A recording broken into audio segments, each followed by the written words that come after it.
gusto, una alegría, una bendición estar con ustedes aquí en este programa, que es de bendición para todos nosotros. Lecciones de esperanza, un momento, un espacio donde juntos, bajo la dirección de Dios, abrimos su santa palabra para ser inspirados, para ser instruidos. Y para el tópico de hoy, o para la oportunidad que el Señor nos regala hoy de aprender a través de su palabra, tenemos como invitado al pastor Alejandro Trejos. Pastor Trejos, gracias por su compañía, gracias por sacar el tiempo y estar aquí con nosotros. Gracias, Pastor Gabriel. Un gusto, como siempre, acompañarles. Así es, un saludo a todos los que nos ven y nos escuchan en tantos lugares de Colombia y del mundo desde aquí. Un abrazo grande, suplicando y pidiendo que la bendición de Dios sea con ustedes. Para quienes tal vez no conocen a nuestro personaje invitado, el pastor Trejos es el vicerrector de Bienestar Estudiantil de nuestra Corporación Universitaria Adventista, UNAC, que ha sido bendecida mucho este año, ¿cierto? Dios le ha permitido seguir avanzando. Y oramos para que Dios siga guiando esa linda labor educativa, pastor, que se realiza allí. Muchas gracias. Y hablando precisamente de esa labor educativa, llegan muchos chicos, ¿no?, a la universidad de diferentes lugares, aunque son colombianos, pero tienen culturas y formas de ver la vida diferente. La Biblia nos presenta a dos hermanos, Jacob y Esaú, con los mismos padres, creados en el mismo lugar, en el mismo hogar, con las mismas creencias religiosas, ¿verdad, pastor? Pero con unas diferencias tremendas, bien grandes entre el uno y el otro. ¿Qué diferencias podemos encontrar en esas personalidades de Jacob y Esaú, pastor? Hay grandes diferencias y la Biblia lo dice claramente. Pero antes de hablar de las diferencias, algo que me llama la atención. Estos son tips que de repente el espacio de la lección no permite abarcarlos. Por ahí en algún momento de la semana se hablaba de la familia disfuncional. Y aunque, como usted decía ahorita, mismos padres, misma crianza, mismas costumbres, el mismo lugar, el mismo ambiente o entorno, pero era una familia disfuncional que se convirtió en una familia disfuncional generacional. Eso venía desde Abraham, cuando tuvo a Isaac. Ya conocemos la historia porque la hemos venido repasando, Ismael, Isaac, pero a veces tomar decisiones desacertadas lleva a consecuencias, y una de esas es que el hijo de la promesa, Isaac, era el hijo que tenía que avanzar, y eso genera situaciones en la familia, pero eso se fue de generación en generación. Ahora lo estamos viendo con Jacob y Esaú, y si nosotros nos vamos más allá, también vemos que la situación continúa cuando Jacob también hace lo mismo con sus hijos, y es el favoritismo. Tener preferencias. Ahí dice claramente en Génesis 25, en el versículo 28, que amó Isaac a Esaú. Y ya le voy a decir por qué, las características. Y ahí mismo dice que más Rebeca amaba a Jacob. Había como una... como dos bandos, ¿cierto? Sí, el papá con uno, la mamá con otro, y ellos allí, Esaú sabía que su padre era el preferido de su padre, Jacob sabía que era el preferido de su mamá, pero habían características especiales en cada uno de ellos. Jacob era un hombre que amaba la casa, amaba estar allí al lado de mamá, era una persona sumisa, era una persona estudiosa, era callado, era bien tendiente a los asuntos de casa. Esaú era un hombre más libertino, amaba la libertad, era cazador, andar por allá por los bosques, las junglas, los desiertos en busca de animales para cazar, un hombre más agresivo, más intempestivo. El carácter de cada uno de ellos era bien diferente, a pesar de tener la misma crianza y los mismos padres.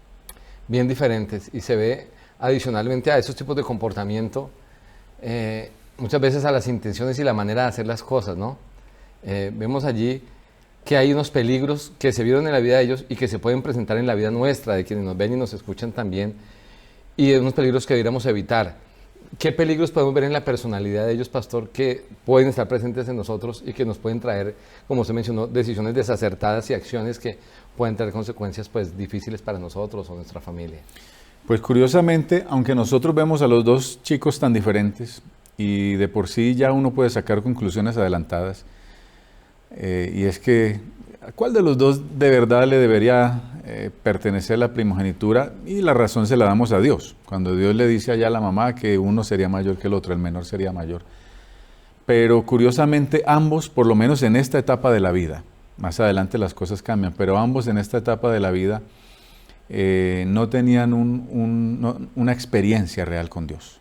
Ninguno de los dos. Alguien puede decir, Jacob sí, no, era más conocedor, era más sumiso, pero uno de los comentarios que hace allí Patriarcas y Profetas es que aunque Jacob tenía todas las características para ser el receptor de la primogenitura, todo eso era teoría en su vida. No tenía una experiencia, relación con Dios. Claro, y pastor, y vemos eso, por ejemplo, Jacob, que le llamaban, o su nombre es cierto, el suplantador, alguien que trata de reemplazar a otra persona, Sí. lo dice su nombre, trata en 2 ocasiones de adquirir algo de una manera distinta como Dios muy seguramente la tenía para él, y recurre al engaño, al aprovecharse de su hermano, cuando pues le ofrece la comida, pero también no hay que dejar de lado pues el descuido de Esaú hacia la primogenitura, ¿no? Tomarlo como algo tan liviano para cambiarlo por algo de alimento. Entonces vemos que en ambos está esa situación de tomar las cosas de Dios de una manera muy superficial, y segundo, tratar de hacer las cosas y de ganar las cosas a nuestra manera de pensar y de actuar, ¿no? Y pensar que sin importar cuáles sean los medios, lo importante son los fines, ¿no? Era recibir la primogenitura. Algunos estudiosos dicen que realmente a lo que a Jacob le interesaba era ese liderazgo espiritual y que quería llegar a eso, pero la forma de adquirirla no era la que iba con los principios bíblicos, ¿no? Podríamos decir que ambos también cometen otro error, y es la falta de respeto hacia las cosas de Dios. Esaú desestimó la primogenitura, la desestimó desde el mismo momento en que acepta ese trato con su hermano. Y yo siempre me he preguntado si es que él lo hizo pensando que era un juego de mentiritas, pero Jacob lo estaba asumiendo muy en serio. Cuando hacen el negocio allí por el guisado que estaba preparando Jacob. Eso muestra una falta de respeto por las cosas de Dios. Pero Jacob también muestra la misma falta de respeto, porque aunque el ángel había sido muy claro, se lo había hecho saber a Rebeca, con seguridad Rebeca también se lo había hecho saber a su esposo Isaac, y se lo habían enseñado a Jacob. Jacob lo tenía claro, pero ellos no supieron esperar el momento de Dios y tomaron las cosas por su propia cuenta. Las cosas de Dios por su propia cuenta y no a la manera de Dios, y eso también es falta de respeto, otro peligro. Así es, peligro que a veces es fácil mirarlos a ellos y decir, ¿cómo cometieron eso? Pero ¿cuántas veces nosotros caemos en lo mismo? Y lo peligroso es que si cometemos el mismo tipo de acciones, pues los resultados y las consecuencias muy seguramente serán similares para nosotros, ¿no? Fueron dificultades, una enemistad muy fuerte, a tal punto que Esaú tiene en su corazón el deseo, dice el libro de Génesis, de matar a su hermano. Dice, mi papá morirá no en muchos días, y cuando él muera, él no le iba a hacer su padre vivo, pero lo voy a matar. Su mamá escucha, le dice, hijo, le dice a Jacob, te toca irte de aquí porque tu hermano está enojadísimo, está muy dolido, quiere matarte. Así que Jacob emprende como su vida, tiene que retirarse para cuidarse. Pero me impacta, pastor, que en ese recorrido que va haciendo él huyendo, tenemos un Dios tan amoroso todos, y ustedes que nos ven y nos escuchan, ese Dios es el de todos nosotros, que sale al encuentro de Jacob. O sea, Jacob va solo y muy seguramente en su cabeza va pensando, ¿no? ¿Qué hice? Todas estas consecuencias de malas acciones. Y a veces cuando caemos pensamos que Dios ya no nos quiere, que ya Dios... Pero aparece Dios en ese momento. ¿Cuál es ese encuentro trascendental, esa situación que enfrenta ahora Jacob en esa huida que tiene un impacto muy poderoso en la vida de Jacob, pastor? Es linda esa historia, el encuentro de Jacob con Dios, porque fue así, aunque fue a través de un sueño que él lo vio. Y eso nos muestra una vez más la misericordia, el carácter de Dios, porque Dios es amor y Dios da oportunidades. Ahora hay que entenderlo correctamente. Hay que entenderlo correctamente, más en estos tiempos donde están volviendo a surgir algunas teorías que no son demostrables y son bien antiguas, donde el amor de Dios traspasa todo, aún perdonar lo imperdonable. Y eso no es así. Dios es amor, pero mientras haya oportunidad, ese amor tendrá efecto, esa misericordia tendrá efecto. Pero en algún momento se cerrará la oportunidad y la gracia. Así es. No podemos creer que aún después de eso, el que no quiso, no, Dios dispone la salvación para todos, pero Dios no puede salvar a la humanidad en contra de su voluntad. de que cada persona acceda a eso. Pero mientras haya oportunidad, habrá misericordia y habrá amor, mientras la gracia, el tiempo de la gracia esté abierto. Y eso lo demuestra vez tras vez, tras vez, tras vez. Cómo una persona se puede equivocar tanto. Y Dios lucha, da la batalla para cumplir el plan en la vida de esa persona. No sé si te has detenido a pensar, porque tal vez alguno de nosotros ha podido experimentar algo similar y en algún momento tal vez llegar al error de decir, no, yo ya no tengo oportunidad ni perdón. Claro, mientras haya gracia habrá oportunidad. Y Dios es grande en misericordia. Su amor es maravilloso y se lo demuestra. Y le muestra esa conexión, ese punto de encuentro a través de ese sueño donde él se acuesta allí cansado, le agarró el momento de la noche, el atardecer en el camino, toma la piedra, la pone ahí de almohada, de cabecera, y se suma en su sueño y allí aparece la escalera, esa conexión entre la humanidad y la divinidad, el cielo y la tierra. Y los ángeles suben y bajan constantemente por la escalera. Es ese punto de encuentro. A mí me parece maravilloso. Era un mensaje que le estaba dando Dios a través de ese sueño a Jacob. Le estaba tratando de mostrar cuál era el camino de acceso al cielo. Esto hay mucho que podríamos nosotros hablar aquí, pero ese encuentro trascendental, porque después de ese encuentro Jacob lo entiende, él se despierta, sabe que está en la presencia de Dios, por eso unge el lugar, la piedra, le pone por nombre Betel, casa de Dios, el lugar de Dios, porque sabe que ahí se encontró con Dios. Y son muchos los otros encuentros en la vida que tiene para reconocer. Yo quisiera dar un salto grande al fin de la historia de Jacob, que no aparece en la lección. Porque yo siempre me he preguntado, ¿qué camino tenía Dios para darle la primogenitura a Jacob? No el camino que Jacob emprendió, sino cuál era el plan de Dios. Yo no lo sé, yo he tratado de imaginármelo de muchas maneras y se me han ocurrido cosas, pero al fin de cuentas no sé. A veces he llegado a pensar que Dios se lo mostró a Jacob en su vejez, ya con su nombre Israel, con sus 2 nietos, los hijos de José, sentado uno en cada pierna, para ungirles y él, Dios lo impresiona y le da la bendición al menor y una bendición inferior para el mayor. Y José se enojaba y le decía, así no, padre, así no. Pero él le decía, hijo, así hay que hacerlo. ¿Qué impresionó la mente de Jacob en ese momento? Algo similar hubiese podido pasar antes, pero él no lo entendía en este momento. Yo creo que esta historia es linda porque nosotros podemos entenderlo y podríamos, en la experiencia que otros han vivido, tomar decisiones diferentes, más acertadas. Así es, pastor. Y usted mencionó, hizo énfasis en algo. El cielo unido con la tierra, una escalera, ¿no? Y los ángeles subían, esa escalera que representaba también el ministerio de Jesús, ¿no? Ese Salvador que venía a conectar a esos seres humanos pecadores con el cielo santo y maravilloso. Y Jacob entendió que las cosas que vienen de Dios vienen por gracia, no las ganamos por nosotros, sino que hay Dios hace ese puente entre Él y nosotros y también entre las cosas que Él nos va a dar. La regala, como usted mencionó hace un momento, la gracia, ¿no? Como un don de Dios para nosotros. Y en ese proceso Él sabe que Dios está con Él y Él promete, ¿no? También fidelidad a Dios, ser fiel en sus diezmos, dice el Señor. Se fue tan feliz, se levantó tan gozoso que genera un compromiso. Exacto. Ahí están los 2 aspectos, el de la escalera, que es la puerta de entrada al cielo. El Nuevo Testamento nos la aclara. En Hechos no hay otro nombre dado a los hombres en quien podamos ser salvos, sino solamente en el nombre de Jesús. Y la piedra, al ungirla, la casa de Dios. Ahí está. Dios desciende para estar con nosotros a través de Cristo. Y a través de Cristo nos da acceso al cielo. Así es. Es lindo. Así que Él se va feliz porque dice, ya Dios va conmigo y por eso promete ser fiel a Dios en gratitud. Dios no le pide, Él de su corazón decide ser fiel. Así que arranca, llega para Aram, a donde tenía planeado llegar allí.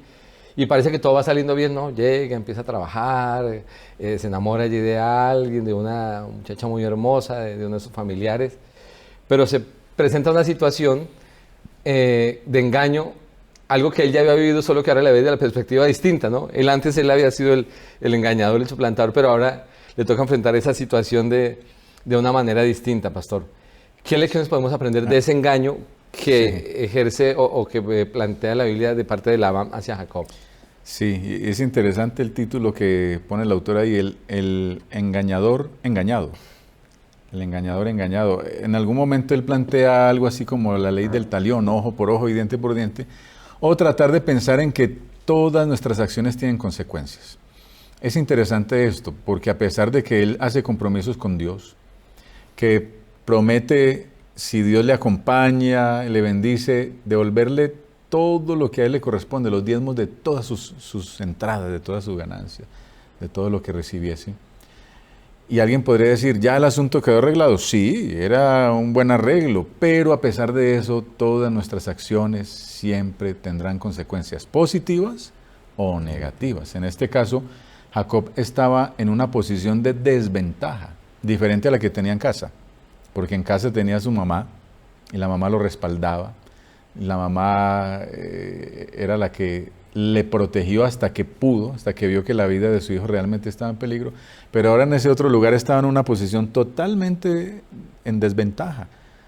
Y ahora le tocó acceder prácticamente a lo que hiciesen con él. ¿Y qué fue lo que hicieron? Fue engañado, vez tras vez, porque la historia cuenta cómo le hacían arreglos para que él estuviese en desventaja, y fue engañado una y otra vez a lo largo de 2 decenios, 20 años. Pero a pesar de eso, el Señor seguía grabando una lección en su mente, y Dios le bendijo a pesar de los engaños a los cuales él estuvo expuesto.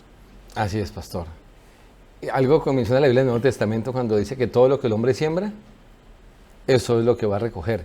Importante para nosotros tener eso en cuenta, mirar qué estamos sembrando con la esposa, con los hijos, en el trabajo, en el negocio, de qué forma estamos haciendo las cosas, porque de la forma en que la estamos haciendo muy seguramente vendrá también de parte de otros hacia nosotros. Jacob es engañado, como usted menciona, casi 20 años allí, un hombre con mucha capacidad también para plantear cosas engañosas, ¿no? Y ardides y eso, y llama la atención que él pudo haber salido mucho tiempo antes, pero la Biblia menciona que solo sale cuando Dios le dice que es el momento. Usted menciona algo, tal vez va madurando en su relación con Dios, y él pudo haberse, muy seguramente quiso irse antes, ¿no? En su mente, pero aprendió a esperar. Usted dijo al principio de este tópico, pastor, algo interesante: los tiempos de Dios y la manera de Dios. Dijo, yo me quiero ir, pero Dios me ha dicho que me vaya, y estoy aquí por malas decisiones, y muy seguramente dijo, de aquí no me iré hasta que Dios no me indique cómo y cuándo, ¿cierto? Hacerlo. Vemos una madurez allí en su relación con Dios bien interesante. Se estaba efectuando un proceso de transformación, pero mira cuánto tiempo duró ese proceso para él entenderlo. Es sorprendente. Sí, tal vez los primeros 7 años no tenía cómo irse, y ya estaban comprometidos 7 más por su otra esposa. A lo mejor hubiese podido vender toda su adquisición y tal vez le hubiese alcanzado para hacer un buen negocio con él, pero todavía estaba allí la sombra de su hermano. La amenaza de muerte. Eso le llevó tanto tiempo allá, por eso no tomó la decisión, pero bien hizo porque a lo mejor si hubiese esperado antes, hubiese sido menos tiempo, ahora tuvo que esperar mucho tiempo. Realmente no sabemos qué hubiese pasado, tuvo que esperar mucho tiempo, pero siempre esperar el momento de Dios será la mejor decisión que podremos tomar. Y él aprendió a esperar hasta que fue impresionado por Dios para regresar. Dicen algunos historiadores con relación a ese encuentro que él tuvo con su sueño, con Dios, que de ahí para allá comenzó una etapa nueva en la vida de Jacob con Dios, y en ese proceso de maduración Dios cumple las promesas, porque es que tenemos un Dios que lo que dice es sí y se cumple. Había hecho una promesa al papá de Jacob que beneficiaba a Jacob, y vemos la gracia, ¿no? Él no había hecho nada para ganarlo, había sido una decisión de Dios, dijo, tú y tus descendientes serán benditos, y vemos cómo lo cumple, ¿no? Allí en medio aún del engaño de Labán y de todo lo que había hecho, usted dijo hace ratico algo, él pudo haber vendido todas sus posesiones, porque Dios lo bendijo con muchas posesiones, con muchos hijos, o sea, la bendición de Dios y la promesa de Dios cumpliéndose, y aclaro algo, como dice el pastor, aún a pesar de sus deficiencias, pero ya en un corazón que estaba siendo transformado y que Dios sabía hacia dónde iba ese hijo de él. Pastor, ¿qué pensamiento podemos utilizar de pronto de su parte para cerrar este tópico en el que hablamos de ese, como usted mencionó, ese suplantador o ese engañador que luego es engañado? Pero ¿qué lección tal vez así como general, fuerte o especial podemos tomar de esto? Para mí la más grande lección en esta semana es la bendición de Dios a pesar de nuestras fallas. Saben que Dios tiene esa bendición dada ya para cada uno de nosotros. Muchas veces no la recibimos en el momento en que Dios quiere darla, y este no es el único caso. Nosotros encontramos muchos otros casos a través de la palabra. Uno de esos fue el caso de Israel.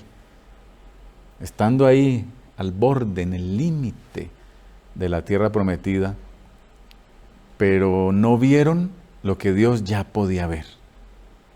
Si hubiesen permitido verlo a través de los ojos de la fe. ¿Y cuáles son los ojos de la fe? Creer a Dios. Creer, Dios había dicho, la primogenitura será para Jacob. Ya Dios lo había dicho. ¿Cómo lo iba a hacer Dios? No lo sabemos cómo lo iba a hacer. El pueblo de Israel vagó 40 años por el desierto. Si este hombre se hubiese atrevido a ver a través de los ojos de Dios, cuán diferente hubiese sido la historia. Pero a pesar de eso, yo me identifico mucho con Jacob.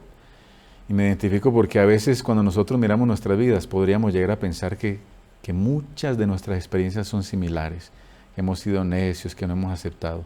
Para mí la mayor bendición de la lección de esta semana es aprender a esperar el momento de Dios. Y si no lo hemos esperado por alguna razón, aferrarnos a la misericordia, porque Dios siempre nos dará una nueva oportunidad. Así es, pastor. Yo cerraría también con un pensamiento similar al suyo, y es dejar que Dios sea el arquitecto y guía de nuestra vida. Cuando hacemos eso, Él dice que los planes de Él son de bien y no de mal, de bendición y de salvación para nosotros. Si confiamos en Él, tu vida, la mía, la de la que nos rodean, será diferente, será más bonita, porque estará siendo guiada por el Señor. Así que de Jacob aprendemos que aún a pesar también de nuestros errores, Dios nos da oportunidades. Amén. Que son limitadas, pero nos da oportunidades, y todavía hay tiempo de gracia para ti y para mí aprovechar esas oportunidades de parte de Dios. Que Dios pueda permitir, y el Espíritu Santo, que tú y yo la aprovechemos y podamos disfrutar del gozo, de la paz, de la bendición, de todo lo lindo que Dios tiene para cada uno de nosotros y de nuestras familias. Pastor, gracias por su compañía, gracias por su tiempo, por estar aquí con nosotros. Nos permite, vamos a hacer una oración también por usted y por quienes nos ven y nos escuchan en este momento. Okay. Oremos. Buen Dios, Señor del cielo, sobrepasa, Señor, nuestro pensamiento en la bondad hacia nosotros, en tu gracia, en tu misericordia.